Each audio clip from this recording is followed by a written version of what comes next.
श्रोता बंधु स्वागत करुच्ची आजिर अध्याय को। आज आम गीतार सप्तम श्लोक संबंध में आलोचना करिबा। पूर्व अध्याय रे आम चतुर्थ पंचम एवं षष्ठ श्लोक संबंध में आलोचना करी। दर्शक बंधु आजिर सप्तम श्लोक रे आम देखिबा जे दुर्योधन द्रोणाचार्य को कौन मंतव्य देउछन्ति। तो आजिर श्लोकटी है अस्माकं तु विशिष्टा जे तान् बोध द्विजोत्तम न्यायका मम सन्न्यस्य संज्ञार्थं तान् ब्रवीमिते। यार अर्थ है हे द्विजोत्तम आम पक्षर मध्य जो मुख्य योद्धा माने अछंती सेमानक आड़ को ध्यान दियंतु। आपण को स्मरण कराई देबा उद्देश्य मु मो सेनानायक मानक संबंध में कहूची। दर्शक बंधु यही उक्ति दुर्योधन द्रोणाचार्य पाइला। तमे यही श्लोकर प्रत्येक पंक्ति को विश्लेषण करके देखिबा। अस्माकं तु विशिष्टा जे तानि बोध द्विजोत्तम। यदि द्विजोत्तम अर्थात श्रेष्ठ पंडित श्रेष्ठ ब्राह्मण यदि कहा द्विजोत्तम बोले संबोधन करा जायछि आचार्य द्रोणाचार्य द्रोण। तो एठी से कहउचंती दुर्योधन कहउचंती हे द्विज श्रेष्ठ पांडव सेना जेपरी श्रेष्ठ महारथी माने अछंती सेहीपरि आम सेना मध्य सेमानक ठारू किछि कम विशेषत्व थिबा महारथी नाहंती। बरं सेमानक सेनार महारथी मानक अपेक्षा आम सेनार महारथी माने अधिक विशेषत्व संपन्न सेमानक मध्य आपण जानि रखंतु। दर्शक बंधु तृतीय श्लोक आम देखी पश्य और एठारे आम देखुं निबोध।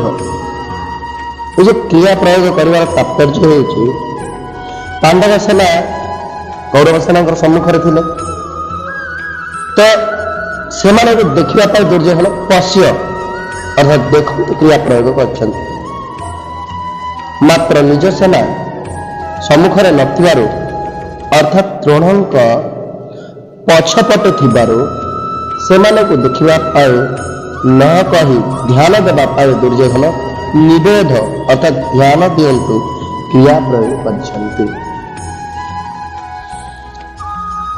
नायका मम सन्न्यस्य संज्ञार्थं तान् ब्रवीमिते। एही श्लोकर तात्पर्य है दुर्योधन कहउचन्ति मो सेना मध्य जो सब विशिष्ट सेनापति सेनानायक महारथी अछंती केवल सेमानक कथा स्मरण कराइबा पाए और आपनकर दृष्टि आकर्षित कराइबा पाए मो सेमानकर नाम कहूची। संज्ञार्थम ए जो संज्ञार्थम पदटीर तात्पर्य है आमर बहुत सेनानायक अछंती सेमानकर नाम मुख्यत्वे कहबी केवल सेमानकर सूचना देउची कारण आपण तो प्राय समस्त को जानिछंती।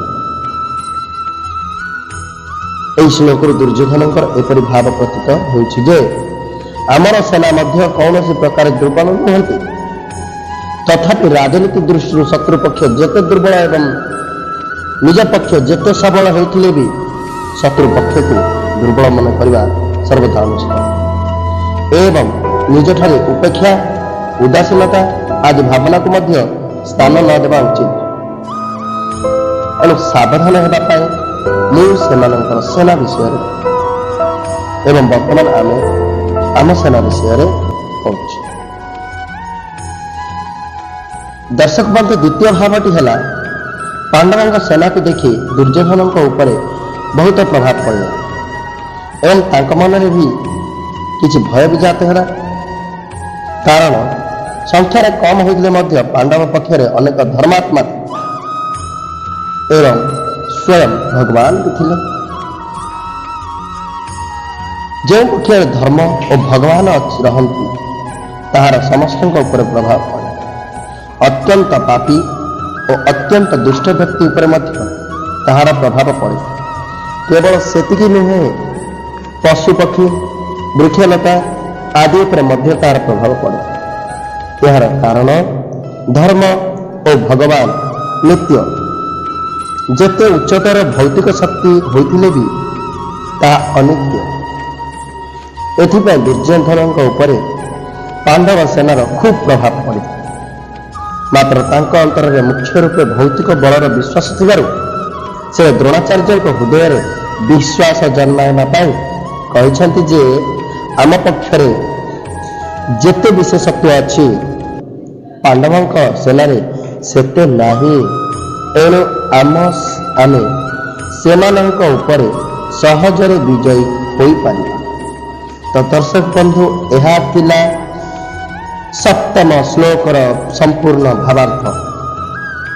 ଆଶା କରୁଛି ସପ୍ତମ ଶ୍ଲୋକଟି ଆପଣଙ୍କ ପାଇଁ ବୁଝିବା ହୋଇଥିବ ଏବଂ ଏହିଭଳି ଗୀତାର ପ୍ରତ୍ୟେକ ଶ୍ଲୋକ ସମ୍ବନ୍ଧରେ ଶୁଣିବା ପାଇଁ ବୁଝିବା ପାଇଁ ଆମର ଭକ୍ତି ଚ୍ୟାନେଲ MSR ଭକ୍ତି ଗଙ୍ଗାକୁ ସବସ୍କ୍ରାଇବ୍ କରିବା ଯେମିତି ନ ଭୁଲନ୍ତି। ଆଜି ପାଇଁ ତ ଏତିକି। ପୁଣି ଆଲୋଚନା କରିବା ପରବର୍ତ୍ତୀ ଅଧ୍ୟାୟରେ। ଆପଣଙ୍କର ଦିନ ମଙ୍ଗଳମୟ ହେଉ।